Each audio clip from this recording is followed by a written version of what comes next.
Hello everyone, this is Jagdishwaran, founder of Trade Emperor.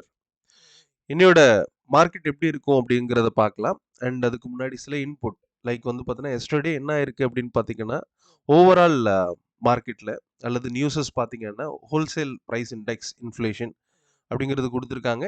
And இது வந்து ப்ரீவியஸை விட கொஞ்சம் அதிகமாக இருக்குது. பட் இருந்தாலுமே இது பரவாயில்ல அப்படின்னு சொல்லலாம். பிகாஸ் வேர்ல்டு வைடு வந்து பார்த்தீங்கன்னா எல்லா மார்க்கெட்டுமே எல்லா கண்ட்ரீஸுமே வந்து பார்த்தீங்கன்னா இந்த இன்ஃப்ளேஷனில் ரொம்பவே ஸ்ட்ரகிள் பண்ணுறாங்க. பட் வி ஆர் கண்ட்ரோல்டு அப்படின்னு சொல்லலாம் நம்ம. ஸோ அதனால் ஒரு பெட்டரான ஒரு இன்ஃப்ளேஷனில் தான் நம்ம இருக்கோம். அதனால் இது ஒரு சரியான ஒரு ஒரு ஒரு ஒரு ஒரு பெரிய ஒரு விஷயமா நம்ம பார்க்க முடியாது. அதனால் கொஞ்சம் இன்க்ரீஸ் ஆகிடுச்சு அப்படின்னு எடுத்துக்க வேண்டாம். ஓரளவுக்கு கண்ட்ரோல்டு இன்ஃப்ளேஷன் தான் ஏப்ரல் இயர் ஆன் இயர் டேட்டாவை பொறுத்தவரை. அண்ட் இன்னைய பொறுத்தவரை இது எஸ்டர்டே கொடுத்துருந்தாங்க. அண்ட் இன்னைய பொறுத்தவரை வந்து பார்த்தீங்கன்னா உங்களுக்கு export and import and trade balance இதுக்கான ரிப்போர்ட் அப்படிங்கிறது 3:30க்கு கிடைக்க போகுது. அண்ட் அதோட இம்பாக்ட் அப்படிங்கிறது நாளையோட மார்க்கெட்டில் நமக்கு தெரியும்.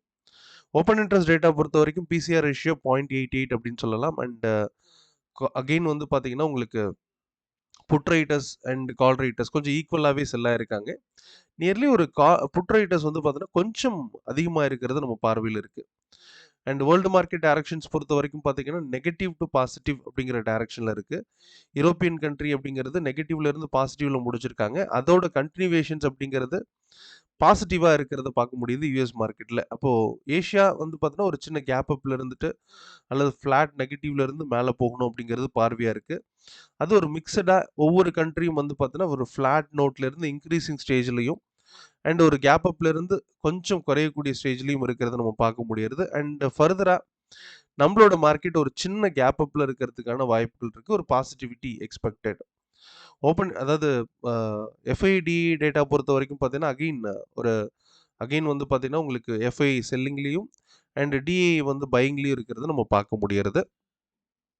அண்ட் இது இந்தியன் மார்க்கெட்டில் அகைன் இன்னையோட மார்க்கெட்டில் அது ரிஃப்ளெக்ட் ஆகலாம் அப்படிங்கிற ஒரு பார்வை இருக்கு. எனிவே நிஃப்டியை பொறுத்த வரைக்கும் பார்த்தீங்கன்னா ஒரு டிமாண்ட் ஜோன்ஸில் இருந்துட்டு வராங்க. டார்கெட் அப்படிங்கிறது 22,320 அப்படிங்கிறது டார்கெட்டாக இருக்குது.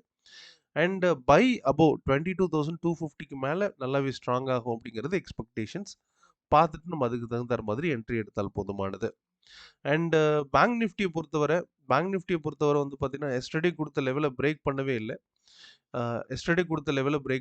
ஒரு sideways between high and low அப்படிங்கிறது நம்ம பார்வையில் இருக்கு. அண்ட் ஒன்ஸ் இந்த லெவல் அதாவது 47,870க்கு பிரேக் பண்ணி சஸ்டெயின் ஆகிற பட்சத்தில் பையராக இருக்கலாம். அண்ட் டிமாண்ட் ஜோனாக இருக்கக்கூடிய இந்த இடத்த வந்து ரீச் பண்ணும் 46,900. ஒன்ஸ் இந்த ப்ரைஸ் வந்து பிரேக் பண்ணி சஸ்டெயின் ஆகிற பட்சத்தில் மேலே போயிடும். அதாவது பிரேக் பண்ணலைன்னா கீழேயும் அண்ட் பிரேக் ஆகிடுச்சுன்னா ஃபர்தராக மேலே போகிறதுக்கும் வாய்ப்புகள் அப்படிங்கிறது இருக்குது. அண்ட் சில ஸ்டாக்ஸ் நம்மளோட பார்வையில் என்னோட ரேடாரில் இருக்கக்கூடிய சில ஸ்டாக்ஸ் அப்படிங்கிறத நம்ம பார்த்துடலாம்.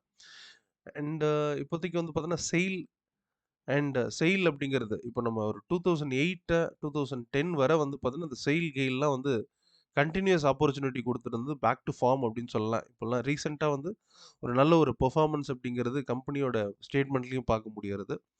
அண்ட் இவங்களோட பெர்ஃபார்மன்ஸும் பெட்டராக இருக்கிறது பார்க்க முடியுது. எனிவே இன்னைக்கு இருக்கக்கூடிய லெவலில் வந்து பார்த்தீங்கன்னா ஒரு டிமாண்ட் ஜோன்ஸில் இருந்துட்டு வராங்க. இந்த செயில் பொறுத்தவரை கரண்ட்டாக வந்து டிமாண்டில் தான் இருக்குது.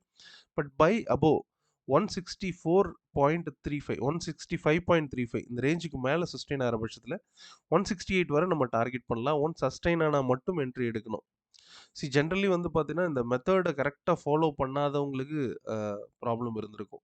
ஸோ எஸ்டர்டே நம்ம கொடுத்த வியூவில் எதுவுமே வந்து பார்த்தீங்கன்னா கன்ஃபர்மேஷன் கொடுக்கல, நமக்கு என்ட்ரியே கிடைக்கலன்னு அர்த்தம். ஸோ அப்போ என்ன அப்படின்னா நீங்கள் ஒரு ஒரு சரியான ப்ரைஸை எடுத்து ஒர்க் பண்ணிட்டீங்க அப்படின்னா ஒரு சக்ஸஸ்ஃபுல் என்ட்ரி அப்படிங்கிறது நமக்கு வாய்ப்பு இருக்குது. ஸோ அதை அதை ஒவ்வொரு இடத்துலையும் நம்ம ஃபில்டர் பண்ணியிருக்கோம். அதனால தான் இந்த பர்சன்டேஜ் அப்படிங்கிறது 90% உங்களுக்கு இன்க்ரீஸ் ஆகும். நிஃப்டி அண்ட் பேங்க் நிஃப்டி அதை ஃபாலோ பண்ணும்போது நம்மளோட அக்யூரசி இன்னுமே அதிகமாகும்.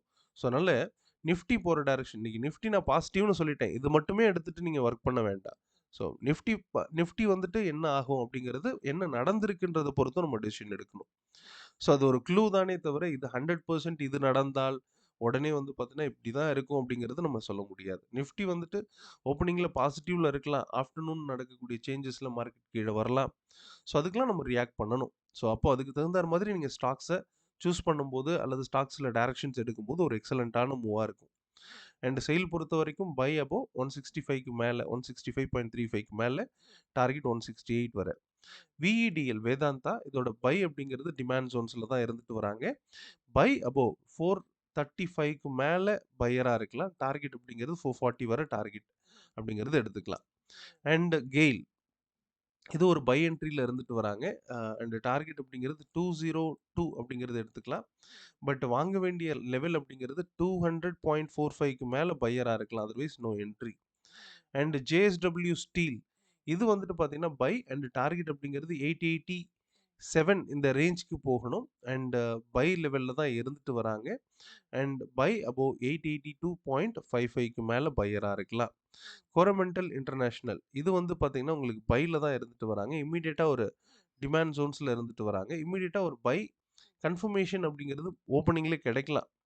பட் கன்ஃபர்மேஷன் கிடைச்சா மட்டும் அகைன் எடுத்துக்கலாம். 1235 ரேஞ்சில் அதை பிரேக் பண்ணுற போது நம்ம பையராக இருக்கலாம். 1243 44 வரை நம்ம டார்கெட் பண்ணலாம்.